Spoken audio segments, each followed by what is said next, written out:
مولانا فضل الرحمان کی سیاست میں کیا کردار اور کیا اسلام اور کیا قربانی؟ یہ سوال تھوڑا ٹائم مانگتا ہے۔ مولانا بات کر لو اس پر، توجہ۔ سیاست اسلامیہ پر ایک بات ذہن میں رکھنا کہ ہم مولویوں کی، خصوصاً میں اپنی بات کرتا ہوں، ہماری قصور ہے۔ وہ قصور یہ ہے کہ ہم نے تبلیغ کو دین بتایا ہے، لوگ چلتے ہیں، آتے ہیں، جاتے ہیں، تبلیغ کو دین مانتے ہیں۔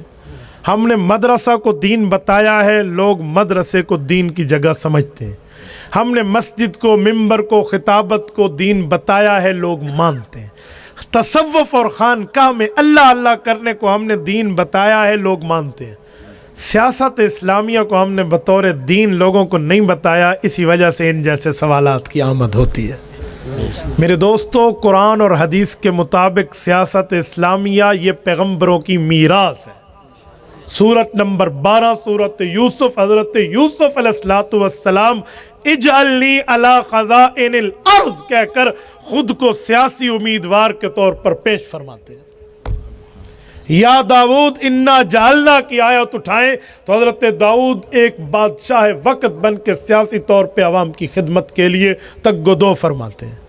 حضرت سلیمان علیہ السلام و سلیمان الریح غدوها شارا ورواها شہر کہہ کر حضرت سلیمان کی سیاست اسلامیہ کی بات اللہ کا قرآن کرتا ہے۔ حضور پاک علیہ السلام کی صحیح حدیث، صحیح بخاری جلد اول کتاب الانبیاء، حضرت ابو ہریرہ رضی اللہ عنہ راوی حضور نے فرمایا کانت بنو اسرائیل تسوسهم الانبیاء کلما ہلک نبی خلفہ نبی وانہ لا نبی بعدی فسیکون بعدی خلفاء فیکثرون۔ فرمایا لوگو، نبی آتے وہ نبی بھی ہوتے اور اسلامی سیاست دان بھی ہوتے۔ ایک نبی جاتا تو دوسرا نبی بھی ہوتا اور اسلامی سیاست دان بھی ہوتا۔ میں انبیاء میں، حضور نے فرمایا، سب سے آخری نبی اور انبیاء کا سب سے آخری سیاست دان بن کے آیا ہوں۔ یا رسول اللہ، آپ کے بعد یہ سیاست کا میدان بند ہوگا؟ فرمایا جی نہیں، فَسَيَكُونُ بَعْدِ خُلَفَاءَ الْعُلَمَاء، میرے بعد میرے خلفاء یعنی علماء سیاسی میدان کو سنبھالیں گے۔ یا رسول اللہ کتنے ہوں گے؟ فرمایا فَيَكْثُرُونَ، ایک نہیں کئی ہوں گے۔ سیاست اسلام میں پیغمبر کی میراث ہے۔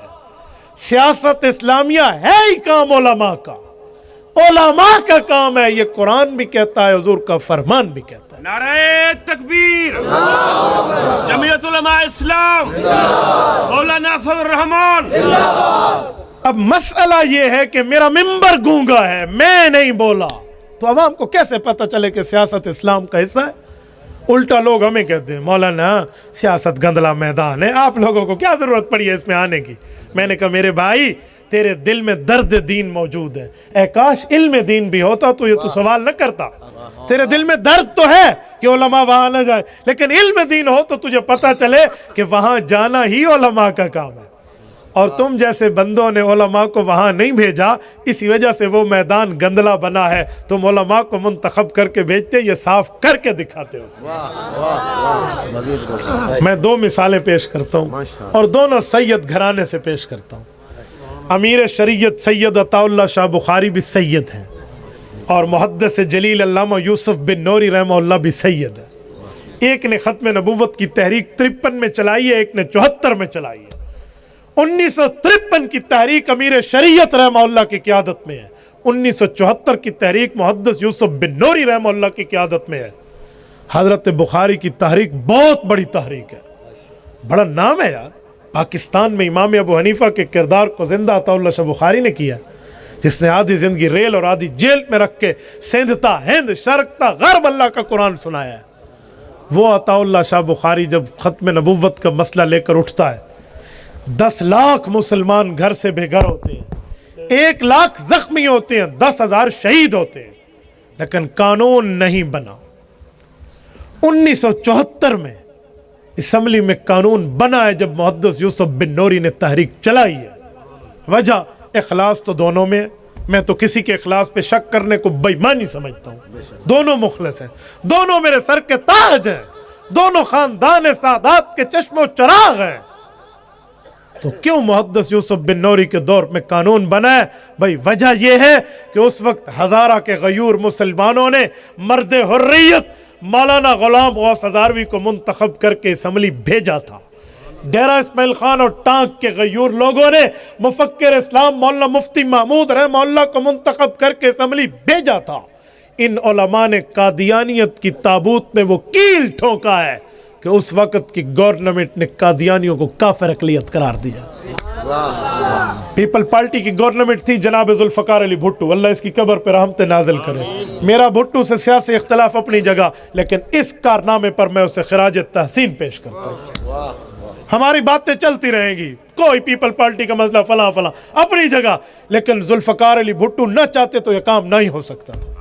اس شخص نے مانا ہے اپوزیشن کا مطالبہ، اور اپوزیشن اور حکومت کا ایک مطالبہ کر کے اس نے قادیانیت کے لیے حضور پاک کی خدمت کی ہے۔ یہ کس لیے ہوا؟ کہ سیاسی علماء موجود تھے۔ جب قادیانیوں نے وہاں چوٹ کھائی، اب قادیانی اپنے رسالوں میں، اپنے آرگن میں، اپنے ویڈیو میں، اپنے بیانات میں ایک بات کرتے ہیں جو آپ اور ہم تک پہنچی ہوئی ہے۔ وہ بات کیا ہے؟ وہ ڈیوائیڈ اینڈ رول، تقسیم کرو اور لڑاؤ۔ وہ کیا کہ سیاسی مولوی کی قدر نہ کرو، باقی تبلیغی مولوی اچھا ہے، تدریسی مولوی اچھا ہے، تعلیمی مولوی اچھا ہے، تجویدی مولوی اچھا ہے، تصوف والے اچھے ہیں، مدرسے اور مکاتب اور مسجد والے اچھے ہیں، سیاسیوں کی قدر نہ کرو۔ یہ قادیانیوں نے کہا، اور ہم نے بھی یہ بات مان لی کہ تبلیغی اچھے ہیں، دین کی بات کرتے ہیں، مدرسے والے اچھے ہیں، مدرسے کی بات کرتے ہیں، تصوف والے اچھے ہیں، خانقاہ کی بات کرتے ہیں، سیاسی ان کو تو اسلام آباد کی فکر ہے۔ کیوں؟ قادیانی کو پتہ ہے کہ جس وقت مدرسے والے عطا اللہ شاہ بخاری کی قیادت میں اکٹھے تھے، خانقاہ والے اکٹھے تھے، مساجد والے اکٹھے تھے، مدارس والے اکٹھے تھے، اس وقت سیاسی قوت نہیں تھی تو قانون نہیں بنا۔ اور جب محدث یوسف بن نوری کے دور میں تمام خانقاہوں، مدارس، مساجد، مکاتب والے ساتھ ساتھ سیاسی علماء بھی تھے تو قانون بنا ہے۔ اسی لیے وہ چاہتا ہے کہ میں امت کا رشتہ سیاسی علماء سے کاٹ دوں، اور ہم جانے انجانے میں اس کی بات ماننے پہ بیٹھے ہوئے ہیں۔ تو بھائیو، سیاست بھی اسلام میں پیغمبر کی میراث ہے۔ میں ایک بات کرتا ہوں، اگر آپ کو رب نے منہ میں زبان کی طاقت دی ہے تو مجھے جواب دینا۔ سیاست جو پیغمبر کی میراث ہے، اس وقت پوری دنیا میں وہ کون سا ایسا عالم ہے جس نے حضور کی اس میراث کو تھاما ہوا ہے؟ نام لیجئے۔ اللہ نے زبان کی طاقت دی ہے تو نام لیجئے۔ قائد ملت اسلامیہ مولانا فضل الرحمان۔ یہ ماننا پڑے گا۔ نعرہ تکبیر! قائد ملت اسلامیہ مولانا فضل الرحمان! قائد ملت اسلامیہ مولانا فضل الرحمان! نعرہ تکبیر! یہ ماننا پڑے گا۔ اس وقت اس بندے نے اس میراث کو سنبھالا ہے جو پیغمبروں کی میراث ہے، اور نبوت کی وجہ سے، ختم نبوت کی وجہ سے علماء کو ملی ہے۔ تو بھائی آپ مان نہیں سکتے تو ان کے خلاف بک بک بھی نہ کی جائے۔ میں اس لیے کھلا کھلا جملہ کہتا ہوں، کوئی نظم میں کہے یا کوئی نثر میں کہے، کوئی تقریر میں کہے یا تحریر میں کہے، کوئی طرز میں کہے یا عام زبان میں کہے، مولانا کے خلاف بولیں گے تو تمہیں وہاں وہ زانی شرابی لوگ تو اچھے نظر آتے ہیں، اور 6 لاکھ علماء کے قائد میں تمہیں اعتراض نظر آتا ہے۔ اپنی عقل کا علاج کراؤ میرے دوستو۔ یہ بھی پیغمبر کی میراث ہے اور اس مرد حر نے سنبھالی ہوئی ہے۔ میں ایک جملہ کہتا ہوں، اللہ مولانا کی زندگی میں برکات عطا فرمائے، ہر شرور سے اللہ اس کی حفاظت فرمائے۔ اللہ نہ کرے جس دن یہ بابا جی چلا گیا میں پوچھوں گا کہ اب کیا ہے پیچھے، تم ڈھونڈتے پھرو گے بندہ، تم اس کی طاقت کو نہیں جانتے۔ یہ ہمارا سلیکٹڈ وزیر اعظم اسلام آباد میں بیٹھ کے محسن پاکستان ڈاکٹر عبدالقدیر رحمہ اللہ کے جنازے میں نہیں گیا، اسلام آباد میں بیٹھ کے، لیکن جب مولانا نے عدم اعتماد کے لیے حکومت کی دم پہ پاؤں رکھا ہے، اب گجرات کے چودھریوں کو وڈیرے پر، ان کے ڈیرے پر آ کر ان کی منتیں ترلے کر رہا ہے۔ تم مولانا کی طاقت کیا جانتے ہو؟ اب یہ وہاں رو رہے ہیں چودھریوں کے پاس، تو بھئی تمہیں اتنی ضرورت تھی تو عبدالقدیر خان کے جنازے میں کیوں نہیں گئے؟ تم بھی اسلام آباد میں تھے اور وہ بھی اسلام آباد میں تھا۔ عجیب بات ہے۔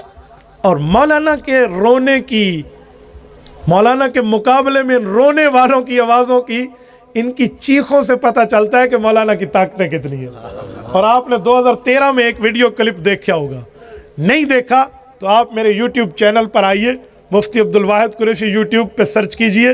وفاقی وزیر کو ہم نے رگڑ کے جو جواب دیا ہے, اس جواب پہ اس کلپ کا ایڈ ہم نے دے دیا ہے, آپ سن لینا.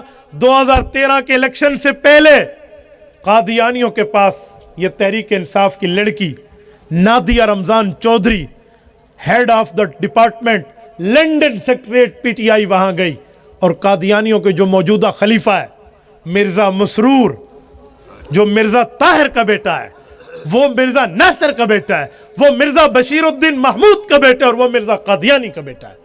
مرزا قادیانی کے 5ویں پوتے کے پاس گئی کہ ہمیں ووٹ دو, تو اس نے کہا نادیہ تو ایک لڑکی ہے, تیری جماعت کے چیئرمین عمران خان نے جب تحریک انصاف بنائی تو مجھ سے ووٹ مانگا, اور میں نے اسے کہا کہ میں تمہیں ووٹ تو دوں, تو اسمبلی میں ہمیں حقوق دلوائے گا, لیکن یاد رکھنا سرخ رومال حضرت نے کیا ہوا ہے, اس پیلے رومال کی طرف, وہ پگڑی کی طرف اشارہ کر کے کہتے ہیں قادیانیوں کا سربراہ کہ جب تک یہ پگڑی والا یعنی مولانا فضل الرحمان کہ جب تک یہ اسمبلی میں ہے تمہاری دال نہیں گل سکتی.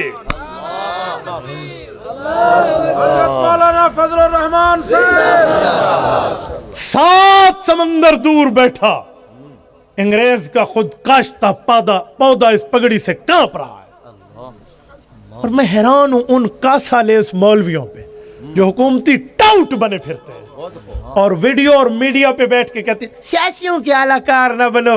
اور تو مولوی ہے تو بتا, ہمیں تبلیغ سناتے ہو, تدریس سناتے ہو, تعلیم سناتے ہو, تجوید سناتے ہو, تصوف سناتے ہو, تو سیاست کی آیات بھی سناؤ اور حدیث بھی سناؤ.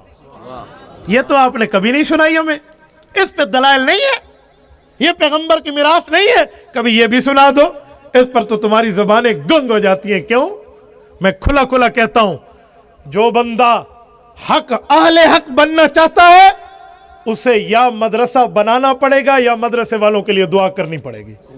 اہل حق بننا چاہتا ہے یا امام مسجد بننا پڑے گا یا امام مسجد کے لیے دعا کرنی پڑے گی. اہل حق رہنا چاہتا ہے یا خود تصوف کی خانقاہ اکابر کی اجازت سے چلانا پڑے گی یا تصوف والوں کے لیے دعا کرنی پڑے گی, یا خود تبلیغ کرنی پڑے گی یا تبلیغ والوں کے لیے دعا کرنی پڑے گی. اور اہل حق بننا چاہتے ہو تو سیاست اسلامیہ کرنی پڑے گی یا ان سیاستدان جمعیت علماء کے لیے دعا کرنی پڑے گی. تم سیاست بھی نہیں کرتے, دعا بھی نہیں کرتے, کتی چورانہ رلی کھڑوتی ہے. تم دعا بھی نہیں کرتے, سیاستدان جمعیت علماء کی قدر دانی بھی نہیں کرتے. تمہاری دال کالی نہیں, تمہاری پوری دال کالی ہو چکی ہے. یہ کیا مسئلہ ہے؟